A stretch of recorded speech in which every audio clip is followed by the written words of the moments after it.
जाहिर है तो इसमें हम क्या पढ़ेंगे, ड्रग्स के बारे में पढ़ेंगे। ड्रग्स क्या होती हैं, कैसे बनती हैं, उनको कैसे यूज़ किया जाता है, ठीक है, उनको कैसे मार्केट में लाया जाता है।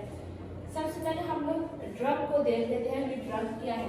A drug is any chemical substance, ये कोई ऐसा केमिकल सब्सटेंस होता है, नेचुरल भी हो सकता है यानी कुदरती तौर पर पाया जाने वाला, और सिंथेटिक भी हो सकता है, मतलब इसे हम खुद भी बना सकते हैं, जो क्या करें हमारे बायोलॉजिकल सिस्टम को जाके अफेक्ट करें। अफेक्ट करने का क्या मतलब है, अफेक्ट करने से क्या मुराद है। फॉर एग्जाम्पल हमारा डाइजेस्टिव सिस्टम है, उसके अंदर एक खास अमाउंट है कि इस अमाउंट में जो है वो HCl की क्या होगी, प्रोडक्शन होगी। अब हम कोई ऐसा केमिकल लेते हैं जिसकी वजह से HCl की प्रोडक्शन जो है कम हो जाए या HCl की प्रोडक्शन क्या हो जाए, ज़्यादा हो जाए, तो ये उसको अफेक्ट कर रहा है ना, कम या ज़्यादा कर रहा है, तो ऐसे केमिकल्स को क्या कहा जाता है, ड्रग कहा जाता है, ठीक है।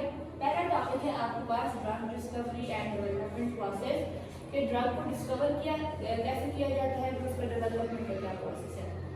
तो अगर हम ड्रग डिस्कवरी की बात करें तो ड्रग डिस्कवरी एक ऐसी चीज़ है जो सालों से सदियों से चलती आ रही है, ठीक है, मतलब बहुत पहले से जो ड्रग है वो बनाने का जो सिस्टम था वो शुरू हो गया था। पहले हकीम हुआ करते थे, अब डॉक्टर हैं, ठीक है, पहले जड़ी बूटियों का इस्तेमाल किया जाता था, देसी हथियार बनाई जाती थी, अब हमारे पास लैब्स बन गई हैं, अब हम डिफरेंट मेडिसिन को सीरप को लैब्स के अंदर करते हैं, ठीक है। अच्छा, अब अगर हम लोग देखें कि कोई भी ड्रग है, फॉर एग्जांपल अब हमने कोई ड्रग न्यू बनानी है, ठीक है, तो उसको हम कैसे डिस्कवर करेंगे, किसी भी ड्रग को हमें कैसे, कौन कौन से ऐसे रूल्स हैं या ऐसे कितने स्टेजेस हैं जिनसे गुजर के हम किसी भी ड्रग को मार्केट में ला सकते हैं, कैसे उसकी आइडेंटिफिकेशन कर सकते हैं, ठीक है। तो सबसे पहला जो पॉइंट है वो है आपके पास ड्रग डिस्कवरी। सबसे पहले तो आपने आइडेंटिफाई करना है ड्रग को। अब ड्रग को कैसे, ड्रग आइडेंटिफाई करने के लिए हमारे पास टारगेट का पता होना जरूरी है। अगर आपको बीमारी ही नहीं पता तो आप ड्रग कैसे बनाएंगे। फॉर एग्जाम्पल हम एक एग्जाम्पल को लेके चलते हैं, मैं पहले भी एग्जाम्पल दे देती हूँ। मैंने आपको बताया था ना कि सिस्प्लेटिन क्या है, एक ऐसी दवाई है जो कैंसर को ठीक करने के लिए यूज की जाती है, ठीक है। लेकिन जब हमने सिस्प्लेटिन दी एनिमल्स को तो क्या हो गया कि एनिमल्स के अंदर जो मेमोरी है उसके अंदर डीजेनरेशन आ गई, ठीक है, उनके अंदर मेमोरी लॉस होना शुरू हो गया।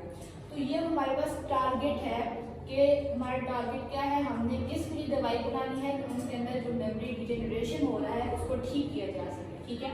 अब मेमोरी डीजेनरेशन क्यों हो रहा है, हमें पता है कि जो न्यूरॉनल इंफॉर्मेशन होती है, इसकी जो ट्रांसपोर्टेशन होती है ये प्री सिनेप्टिक और पोस्ट सिनेप्टिक प्रोटीन्स कर रही है। फॉर एग्जांपल अब हमारे पास जो प्री सिनेप्टिक और पोस्ट सिनेप्टिक प्रोटीन है वो है PSD95 एंड सिनेप्टोफाइसिन, ठीक है, ये दो प्रोटीन्स है। फॉर एग्जांपल तो अब हमने सबसे पहले आइडेंटिफाई करना है टारगेट, हमारा टारगेट है PSD95 और SYP। पहले नॉर्मली ये क्या था, इसकी अमाउंट जो है वो 57 थी और इसकी 97 थी, तो जब हमने सिस्प्लेटिन दी तो ये भी कम हो गई और ये भी कम हो गई अपनी नॉर्मल अमाउंट से। तो अब ये हमारे पास टॉपिक है, ये हमारे पास टारगेट है जिसको हमने ठीक करना है, ठीक है। जब हमारे पास टारगेट आता है तो हम उसकी वैलिडेशन करते हैं, ठीक है।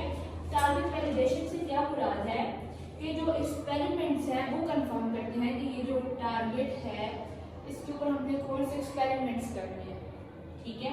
तो उसके बाद हिट आइडेंटिफिकेशन करते हैं। हिट का मतलब है कि मेडिसिन एक टारगेट है और उसके ऊपर आप करते हो, हिट करते हो, मतलब टारगेट आपको मिल गया उसके ऊपर आपने हिट करना है यानी कि आपको मेडिसिन चाहिए।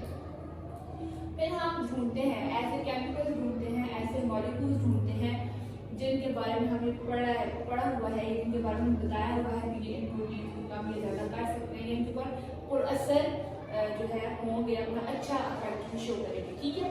फॉर एग्जांपल यहाँ पे हमने एक ड्रग ले लिया SB2 जो थायरोल और ट्रायोल का क्या है, डेरिवेटिव है। तो अब हम क्या करेंगे, इसको ऑप्टिमाइजेशन की तरफ लेके जाएंगे कि अब हम इस ड्रग को, हमारे पास टारगेट भी आ गया, ड्रग भी आ गया, अब हम इसको ऑप्टिमाइज करेंगे, ठीक है। यहाँ तक क्लियर हो गया। सेकंड नंबर पे जो सेकंड प्रोसेस आता है, जो सेकंड स्टेज है वो आपके पास है प्री क्लिनिकल डेवलपमेंट, ठीक है। प्री क्लिनिकल डेवलपमेंट में क्या होता है कि हम इनके ऊपर स्टडीज करते हैं, ठीक है, एक्सपेरिमेंट लगाते हैं और स्टडी करते हैं कि हमने जो सोचा था, हमने हाइपोथेसिस दिया था, क्या वाकई ऐसा हो रहा है? ठीक है, तो उसके लिए क्या है, हमारे पास दो स्टडीज हैं। पहली आती है इन विट्रो और दूसरी आती है इन विवो। इन विट्रो कौन सी स्टडी होती है? जो लैब्स में की जाती है। और इन विवो स्टडीज जब हम एनिमल्स को यूज करते हैं, जब हम उसको स्टडी करेंगे लैब के अंदर, उसके ऊपर डिफरेंट एक्सपेरिमेंट्स करेंगे, उसको स्टडी करेंगे, तो होगी इन विट्रो। पहले हम उसको लैब में स्टडी करते हैं, फिर जब हम देखते हैं कि अब हमारे पास एक प्रॉपर केमिकल बन गया है, अब हम इसको यूज कर सकते हैं। फिर हम डिफरेंट एनिमल मॉडल्स लेते हैं। अब एनिमल मॉडल्स में आपके पास जो मोस्टली यूज किए जाते हैं वो माउस है, ठीक है, एल्बिनो माइस। क्यों?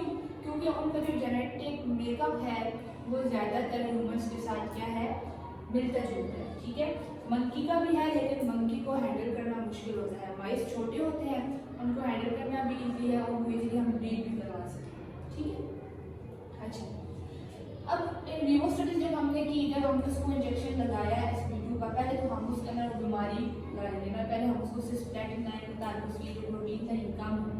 फिर हम उसको एसपी2 लगाएंगे और चेक करेंगे, क्या चेक करेंगे, टॉक्सिकोलॉजी चेक करेंगे कि आया जो हमने एसपी2 इसको दी थी उसने अंदर जाकर कोई टॉक्सिसिटी तो नहीं काज की। टॉक्सिसिटी से मुराद ये है कि उसने आपकी बॉडी के किसी और फंक्शन को तो नहीं डिस्टर्ब कर दिया। ठीक है, लिवर को, किडनी को, स्टमक को, टॉक्सिसिटी को ज़्यादा तो नहीं कर दी। ठीक है, फिर जब कंफर्म हो जाए कि भाई इसने कोई टॉक्सिसिटी काज नहीं की है, तो उसके बाद हम इसका फॉर्मूलेशन डेवलपमेंट का मतलब होता है कि फिर हम उसकी डोजेज बता देते हैं। जब हम एक्सपेरिमेंट करते हैं ना, तो हम डिफरेंट एक्सपेरिमेंटल ग्रुप्स को डिफरेंट डोज देते हैं। फॉर एग्जाम्पल, अगर हमने एक चूहे को 50 दी थी, 50 mg, तो दूसरे को 10 mg, किसी को 90 mg। फिर जिसने सबसे ज़्यादा अच्छा इफेक्ट शो किया होता है, तो हम उस डोज को रिकमेंड करके बता देते हैं कि ये वाला ड्रग इतनी डोज में अगर हम देंगे तो हम सिस्प्लेटिन से हुई मेमोरी डिसफंक्शन को ठीक कर सकते हैं। ठीक हो गया।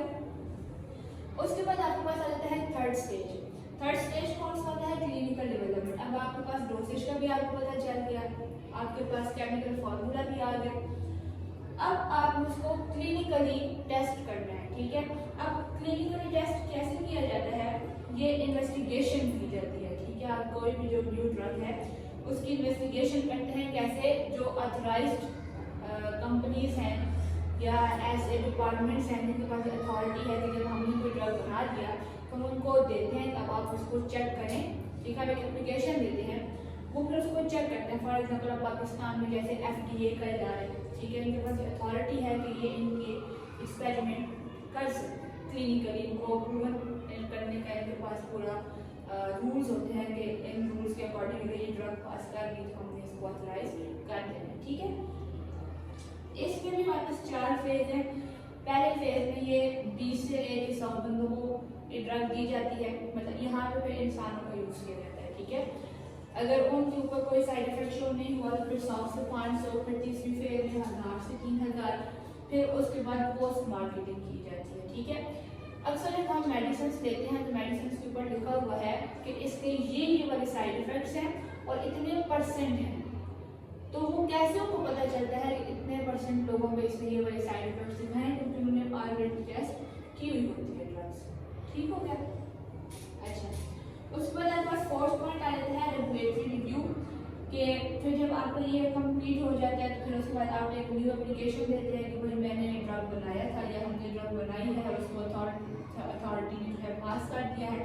फिर वो आपको फिर उसका रिव्यू किया जाता है और फिर एंड में आप क्या कर सकते हैं, उसकी पोस्ट मार्केटिंग कर सकते हैं, यानी कि आप उसको मार्केट में अलाउ कर देते हैं। ठीक हो गया। इन 5 स्टेजेस से गुजर के फिर एक न्यू ड्रग आपके मार्केट में आती है। मज़ीद ऐसी वीडियोज़ को देखने के लिए चैनल को सब्सक्राइब करें और वीडियो को लाइक, शेयर और कमेंट करें।